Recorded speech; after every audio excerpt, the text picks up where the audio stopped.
अस्सलाम वालेकुम दोस्तों, आज की पोस्ट में हम आपको हकीम लुकमान की नसीहतों के बारे में बताएंगे जो उन्होंने अपने बेटे को की थी जब वो सफ़र पर जा रहा था। पुराने समय में एक हकीम थे जिन्हें हकीम लुकमान के नाम से जाना जाता है। उनके पास हर बीमारी का इलाज था। वे अपनी बुद्धिमानी के लिए भी काफ़ी मशहूर थे। रिवायतों से मरवी है कि जब हज़रत लुकमान का बेटा तिजारत पर जा रहा था तो वो हकीम लुकमान से इजाज़त मांगने आया कि अब्बा जान, मैं तिजारत के लिए सफ़र पर जाना चाहता हूँ।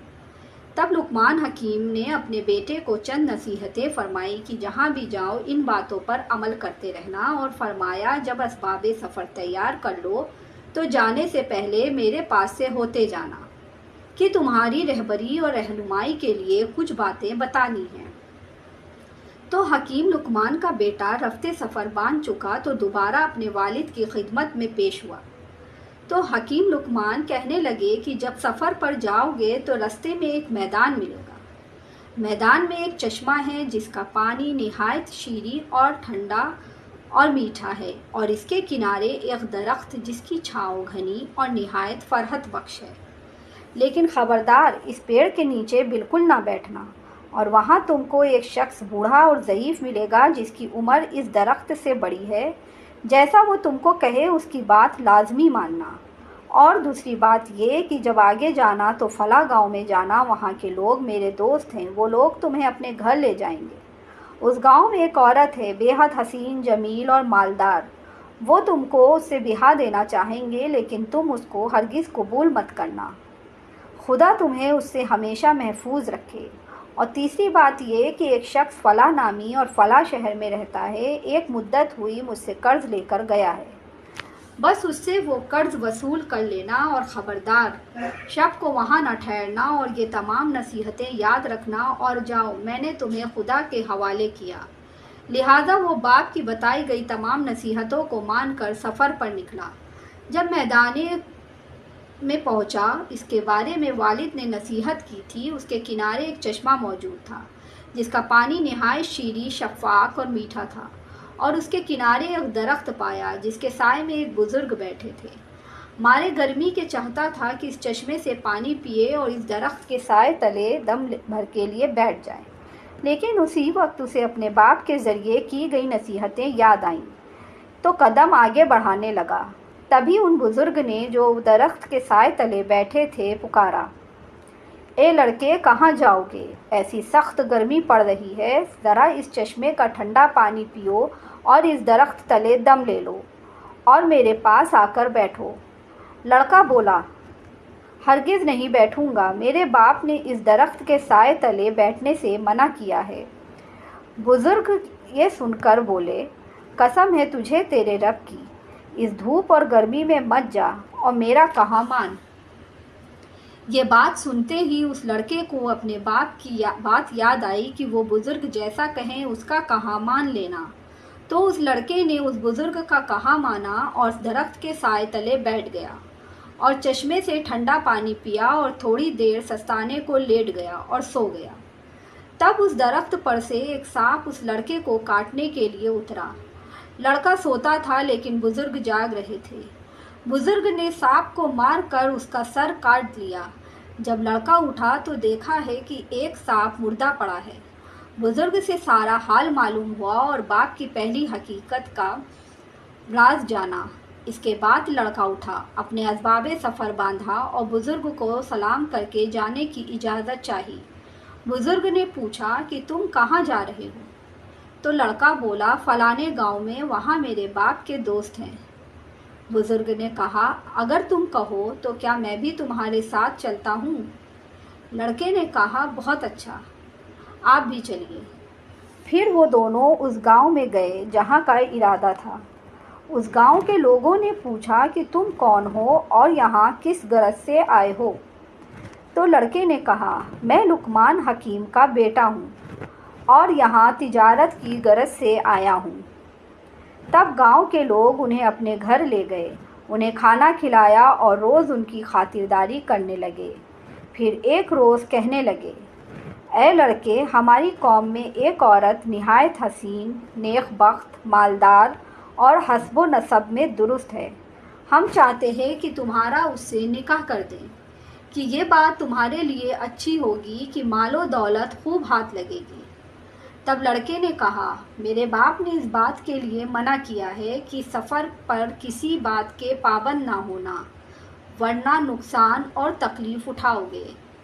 تو وہ بزرگ جو ساتھ تھے بولے، جب یہاں کے لوگ گواہی دے رہے ہیں کہ وہ مالدار، حسین اور حسب و نسب میں درست ہے تو شادی کرنے میں کوئی حرج نہیں۔ تب لڑکے کو باپ کی بات یاد آئی کہ وہ بزرگ جو بھی کہیں اس پر عمل کرنا۔ تب حکیم لقمان کے بیٹے نے اس بزرگ کے کہنے پر نکاح کیا۔ ایک شخص جو اس قوم کا تھا لڑکے کے پاس آیا اور بولا کہ میں حکیم لقمان کی بہت عزت کرتا ہوں اور اس سبب تمہارا بھی خیر خواہ ہوں۔ تم نے ناحق اس عورت سے نکاح کیا، یہ بہت بری ہے، اور قبل اس کے وہ اپنے 9 شوہروں کو شب عروسی میں مار چکی ہے، اب تم کو بھی مار ڈالے گی، اور اگر تم اپنی خیر چاہتے ہو تو کسی ہیلے بہانے سے یہاں سے نکل جاؤ۔ لڑکا اس کی باتیں سن کر ڈر گیا اور لگا پچھتانے۔ چنانچہ جب بزرگ نے لڑکے کو رنجیدہ دیکھا تو پوچھا، تم اتنے رنجیدہ کیوں ہو؟ کس بات پر اندیشہ کرتے ہو؟ کیا سبب ہے جو میں تمہیں پریشان دیکھتا ہوں؟ تب لڑکے نے کہا کہ میں نے سنا ہے کہ میری بیوی کے جس سے میں نے نکاح کیا ہے کہ 9 شوہر تھے جسے اس نے شب عروسی میں مار ڈالا۔ میں ڈرتا ہوں کہ کہیں مجھے بھی نہ مار ڈالے، اور شاید اس بات کی خبر سے میرے باپ نے مجھے اس نکاح سے منع کیا تھا۔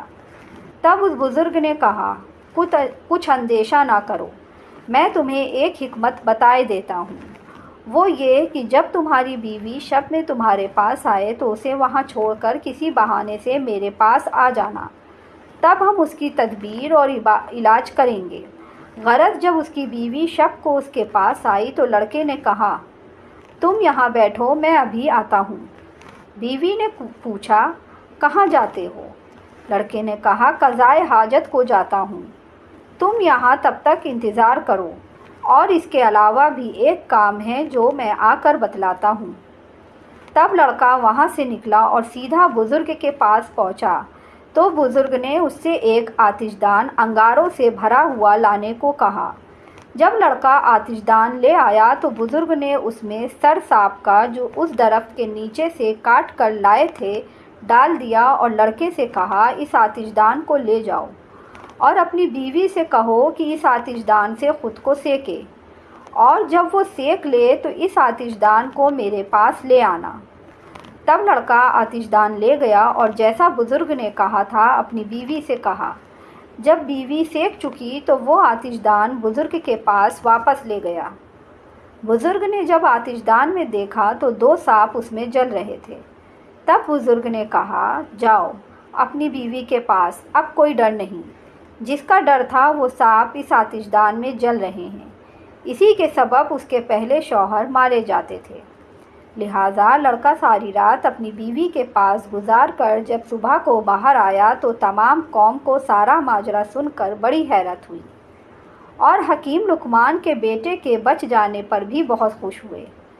پھر حکیم لقمان کے بیٹے نے اس قرض دار کے پاس جانے کا ارادہ کیا اور بزرگ سے کہا کہ فلاں گاؤں میں فلاں شخص کے پاس میرے باپ کا روپیہ ہے، چاہتا ہوں جا کر اس سے قرض وصول کر لوں۔ اس پر بزرگ نے کہا، میں بھی تمہارے ساتھ چلوں گا۔ تب دونوں سفر کے لیے روانہ ہوئے۔ وہاں جا کر لوگوں سے اس شخص کے بارے میں پوچھا تو لوگوں نے کہا کہ وہ شخص بڑا فسادی اور مکار ہے، آپ لوگ ناحق اپنی جان گنوانے کے واسطے یہاں آ گئے، وہ تمہارے حق میں بہتر ہے کہ تم یہاں سے چلے جاؤ۔ وہ دغاباز آدمی کسی کا روپیہ لے کر کبھی واپس نہیں کرتا۔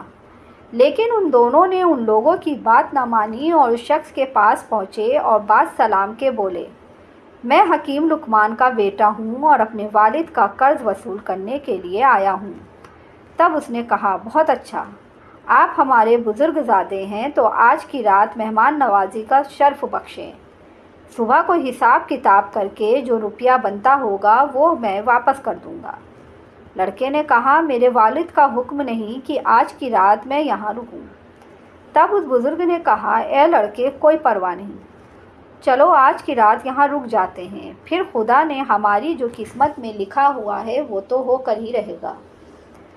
तब हकीम लुकमान के बेटे ने उस बुज़ुर्ग के कहने पर, और जो बाप का हुक्म भी था कि उस बुज़ुर्ग का कहना मानना, वो दोनों उस दगाबाज शख्स के घर में उस शब को रुक गए। जब खाने वगैरह से फारिग हो गए तो लबे दरिया पर एक मकान बनाया गया था, वहाँ ले गए। वो मकान इस तरह बनाया गया था कि जो कोई शब में इस मकान में रह जाता, जवार भाटा आकर उसे बहा कर ले जाता। लिहाजा हकीम लुकमान का बेटा सो गया और बुज़ुर्ग जागते रहे। जब आधी रात का वक्त हुआ तो मौजें चढ़ने लगीं, और जब पानी आधे मकान तक चढ़ गया तो बुज़ुर्ग ने लड़के को नींद से बेदार कर दिया और ऊपर वाले खाने में, जहां उस दगाबाज शख्स के बेटे सो रहे थे, तशरीफ़ ले गए और उसके बेटे को तख्त समेत उठाया और अपनी जगह पर लिटा दिया और ख़ुद उनकी जगह सो गए। फिर जब फजर में वो शख्स आया तो देखता है कि दोनों ऊपर वाले तबके में सो रहे हैं और उनकी जगह नीचे वाले तबक में उसके बेटे मुर्दा पड़े हैं। तब उसने पुकार कर कहा कि अफसोस, सद अफसोस, मैंने तुम्हारे वास्ते ये फरेब किया था कि तुमको हलाक कर सकूं, लेकिन अफसोस, मैं अपने फरेब में खुद ही आ फंसा हूँ, मेरे सारे बेटे मारे गए। तब इन दोनों ने कहा कि जो दूसरों के लिए बदी करता है वो दर हकीकत अपने लिए बुरा करता है। फिर हकीम लुकमान के बेटे ने अपना रुपया वसूल किया और अपनी बीवी और बुज़ुर्ग के हमरा अपने वतन वापस हो लिया। जब लड़का अपने मकान के करीब पहुंचा तो उस बुज़ुर्ग ने उस लड़के से पूछा, ए बुज़ुर्गज़ादे, तू इतना अरसा मेरे साथ रहे हो, तूने मुझे कैसा पाया? तब लड़के ने कहा, बेशक मैंने आपको नेक मर्द पाया है, आपकी बरकत से बहुत सी मुसीबतों से निजात पाई और नेक वक्त बीवी पाई और इस कदर मालो असबाब पाया। तब उन बुज़ुर्ग ने कहा, इसमें से आधा माल मुझे दो। तब लड़के ने कहा, आप अपनी मर्ज़ी से ले लो, जितना मर्ज़ी चाहिए। बुज़ुर्ग ने एक तरफ बीवी के साथ थोड़ा हिस्सा माल का रखा और दूसरी तरफ मालो असबाब का ज़्यादा हिस्सा रखा और लड़के से कहा, इसमें से जो हिस्सा तुम्हें चाहिए वो तुम ले लो और दूसरा हिस्सा मेरे लिए छोड़ दो। लड़के ने थोड़ा सा हिस्सा बीवी के साथ जो था वो अपने लिए रख लिया और कहा, मेरे लिए ये काफ़ी है, और दोनों फरीक अपने अपने रास्ते हो लिए। थोड़ी दूर गए होंगे कि बुज़ुर्ग ने लड़के को रोका और कहा कि ए लड़के, तू किस सबब माल का ज़्यादा हिस्सा मुझे दिए जा रहा है? कहीं इसकी वजह ये तो नहीं कि तूने जो करामातें मुझ में देखी हैं उनकी वजह से खौफज़दा होकर ज़्यादा माल मुझे दिए जाते हो? लड़के ने कहा, ऐसा बिल्कुल भी नहीं है, बल्कि ये इस सबब से है कि मैंने आपकी वजह से जो नफ़ा उठाया और मुश्किलों और मुसीबतों से रिहाई पाई, ये सब इस सबब से है, और इस सबब के सबब खुश होकर आपको ये सब अपनी मर्ज़ी और खुशी से दिए जाता हूँ। तब उन बुज़ुर्ग ने कहा, ए लड़के, तुम्हारी नेक नियति, आला ज़रफ़ी और अखलाक से मैं बहुत खुश हूँ, इसलिए कि ये सब मालो असबाब भी तुम ही लेते जाओ। भला हमारी इस दुनियावी मालो असबाब से क्या काम? लड़के ने पूछा, आप कौन हो और किस सबब इतना अरसा मेरे साथ रहे हो? बुज़ुर्ग ने कहा, मैं अल्लाह का फ़रिश्ता हूँ और तुम्हारे बाप की दुआ के सबब अल्लाह ने मुझे तुम्हारी निगहबानी और हिफाजत के लिए भेजा था और तुमको तुम्हारे बाप का रुपया दिलवाया और ये बतलाया, और हमारा काम तो लोगों की भलाई और मेहरबानी करना है अल्लाह के हुक्म से। बस अब तुमसे रुखसत चाहता हूँ और अब तुम भी अपने घर को जाओ। लड़का तमाम मालो असबाब और बीवी को लेकर घर आया और तमाम हाल अहवाल रास्ते का अपने बाप को बताया। हकीम लुकमान ने भी अल्लाह का शुक्र अदा किया। दोस्तों, आपको आज की ये वीडियो कैसी लगी, अपनी राय हमें कमेंट बॉक्स के ज़रिए ज़रूर बताइएगा।